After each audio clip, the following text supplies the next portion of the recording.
uh, oh my god. This shit right here, yo. This right here, yo. UFC Fight Night Kansas City is a wrap. And man, what a that card.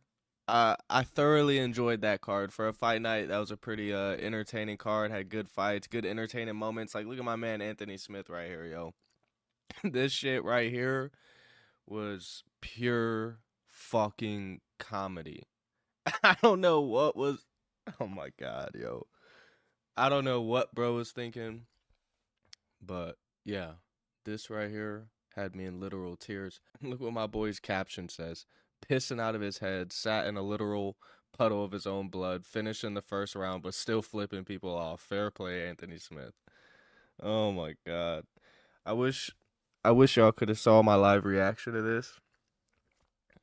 And even now, I'm having a hard time even talking because I just want to like laugh about it. But I was in tears on the floor crying when I seen this. Just the way his face looked, how mad he looked. It was that shit's crazy, yo. Anyways, enough of that. Let's get to the card. I'm gonna skip over the prelims. I couldn't catch them, so I can't sit here and give any type of breakdown because I didn't watch them. But we're gonna, kind of fly through this a little bit, man. Fly through this a little bit. My boy Ikram. All you need to know about this fight is he smoked, bro. Nothing really happened. First round, put hands on him, put the paws on him. And yeah, that was it. Just domination. This fight right here, though, this was a pretty good one. Randy Brown looked really good. His jab, his footwork, his distance management, everything looked really nice. I was actually very impressed with Randy Brown, and he's won quite a few fights. He's had 1 or 2 losses. I know he lost to JDM, but JDM's fighting for the title now, so that loss is aging pretty well. Yeah, overall, his boxing looked really good. He found himself in a little bit of trouble in the first round, may have lost it, but overall, I mean, outside of that one, that short frame there at the end of the first round when he got in a little bit of trouble, he was dominating the whole fight, landed the KO. And it was beautiful. I want to see Randy fight a top 15 guy, preferably a good stylistic matchup. I have somebody in mind, and I'm actually gonna match make the whole welterweight division in one of the upcoming videos. So y'all see who I want Randy to fight. Beautiful performance from Randy Brown. Not much to see. Y'all probably saw the highlight, the knockout. It's everywhere. Beautiful knockout. Huge performance for Randy, and the UFC needs to give him a good name. This shit right here, yo, Michel Pereira. What the fuck, yo? My guy came to Kansas City to watch the fights. He ain't come to fight. He came to watch the fights. Man, this was I don't know. I heard Dana say some bullshit in the post-fight press conference. How this fight wasn't that bad, blah blah blah. I mean, for God's sake, my boy threw 7 strikes in the first round. 7 total strikes. And he just looked slow and lethargic. Like he might have thrown 7 strikes, but you wouldn't even have known that it was that much watching the fight or watching the first round.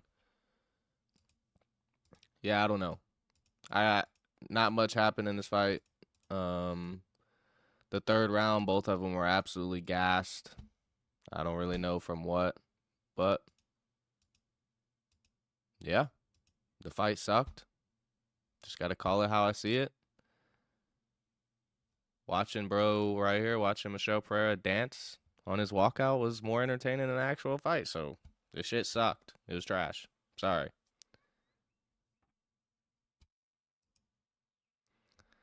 I feel like Pereira might have had some bread on Magomedov. I don't know. My boy Giga versus David. Yeah, I wasn't too familiar with my boy David, to be honest. Maybe I'm a casual, I don't know, but I haven't really kept up with him too much. Giga didn't look bad on the feet. He landed some strikes. He just can't defend a fucking takedown, yo. He can't defend a takedown. I think it was, yeah, Giga looked good in round 1. I remember Giga looked good in round 1. David got a good takedown at the end of round 1 that, maybe you could score round 1 for him, but I think, in my opinion, I scored round 1 for Giga. And then round 2 was close on the feet. Giga got outstruck both by total strikes and significant strikes and got taken down. So relatively pretty clear decision. It wasn't like super dominant or anything like that. He didn't hurt Giga like real bad or anything. Giga just get back in the lab and work on his takedown defense, work on his grappling. And yeah, I don't really know where he goes from here. I don't know who you match him up with. I don't really ever see him being a title challenger up there again. So yeah, man, not sure what you do with Giga. He needed that one. Oh, brother. Oh, boy. Anthony Smith versus Zhang. I'm not even gonna. Yeah. Y'all got that one, man. Zhang, whatever that says. This Chinese, bro, he's been finishing everybody. Once again, I wasn't super familiar with him, but he's been on a hot streak, been on a run. He's been KOing everybody, been finishing everybody in the first round. And they threw Anthony Smith at him and gave Anthony Smith this fight for his retirement fight. Man. Nate Diaz and Tony Ferguson. Nick Diaz, Robbie Lawler. You know, like, what are we doing? I get it. I'm here for it. I'm here to watch the ass whooping. But, I mean, for fuck's sake, give the man a break. I don't care how like, I think Zhang was like a minus 410. I don't care. See, me right now, I'm down bad. But some of y'all boys, I know y'all got money. If you wanted to make a free $100, fuck it. If you wanted to make a free $300, you should have just put your money on Randy Brown and Zhang. It's literally the freest money you could have possibly made. Free $300. I swear to God.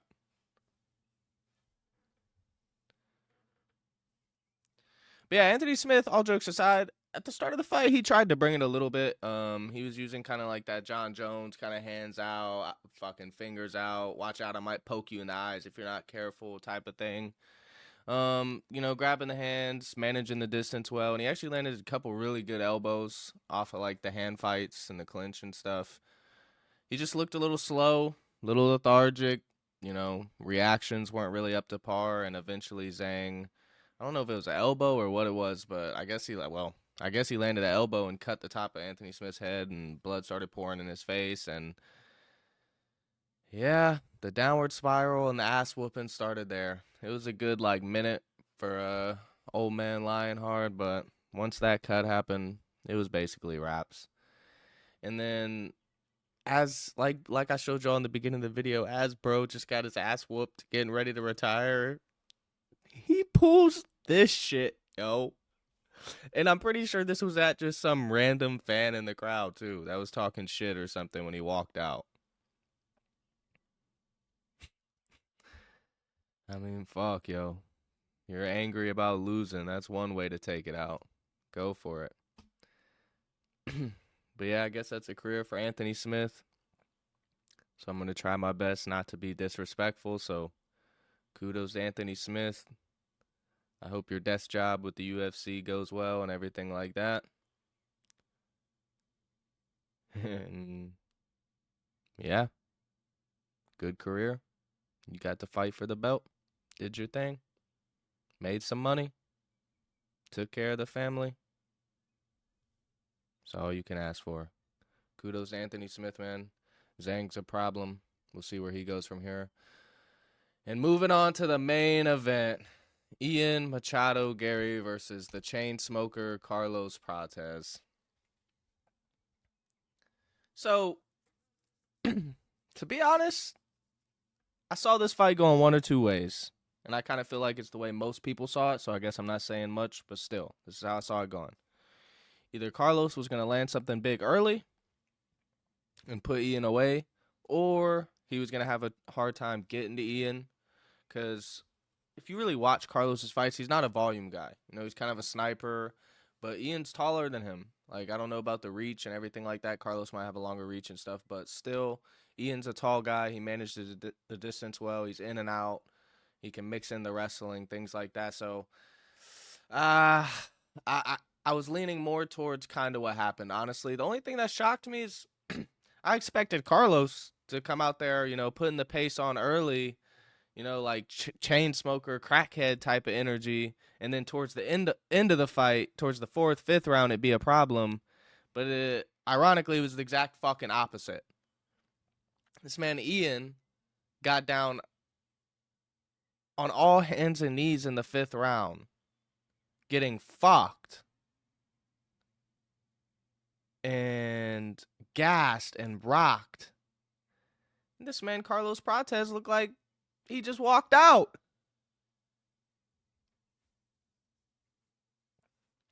But yeah, especially in the early rounds, Ian just absolutely just dominated him in pretty much every aspect. I mean, schooled him round 1, 2, round 3.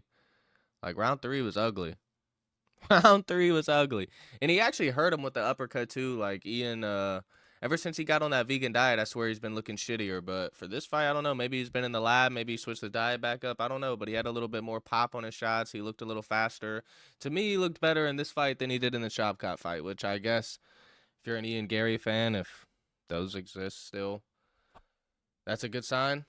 But yeah, Ian Gary schooled him round 1, 2, 3, 4, round 1, 2, and 3, and then in round 4, the stats don't look good, but in round 4, Carlos started picking it up a little bit, and in round 5, had Ian hurt really, really bad. How did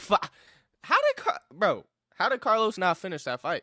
Ian, like, I don't know why I'm the only one that's seeing this or talking about this, but Ian looked, I don't know if he was so tired or if he was rocked, but I swear there was points and times when he was on the ground and it's like he was like going out or like his head would fall, and then it's like just mentally he was just having to like pull himself back with it. So I don't know, just something looked weird. Like he looked really hurt to me in that 5th round. And I feel like when he shot that last takedown and failed and kind of grabbed the side of Carlos, he was so rocked, bro. If Carlos would have just threw a couple hammer fists to the side of the head, like seriously, that fight probably would have got stopped. I really think it would have got stopped, but Carlos just stopped throwing. He didn't throw anything. But yeah, it's just not enough volume from Carlos. Ian mixed it up really well. Some of those takedowns weren't the best looking, but I think some of them were just to get respect and just show that he could mix it up and get Carlos thinking about something, so he can't get too comfortable just sitting there. But some of them were actually really nice. Like there was a couple he shot really low, almost down to the ankles on the takedowns, and turned his head, spun him, but yeah, in all honesty, gotta call it how I see it. I was thoroughly impressed with Ian's performance. I do think Carlos could have got the finish in the 5th if he would have went after it a little bit, but Ian won. I think I got a good match. I think I got a good next matchup for Carlos. Ian, I don't know, man. He needs another one before the title. He's bugging. I don't think the UFC gives him the title, but if they're going to let him be the backup, then who knows? Because the UFC thinks Ian's a big name. Maybe Ian draws a little bit of attention. He's took a couple short notice fights, so that gives the UFC a reason to say, hey, he took a couple short notice fights. He cut weight to be the backup. He's next, blah, blah, blah. So who knows? But yeah, overall, UFC Kansas City, really good card. Don't really have many complaints other than Michelle Pereira just not showing up whatsoever. But yeah, make sure y'all boys follow me on Twitch. Y'all can see some of my live reactions, some of these performances over there.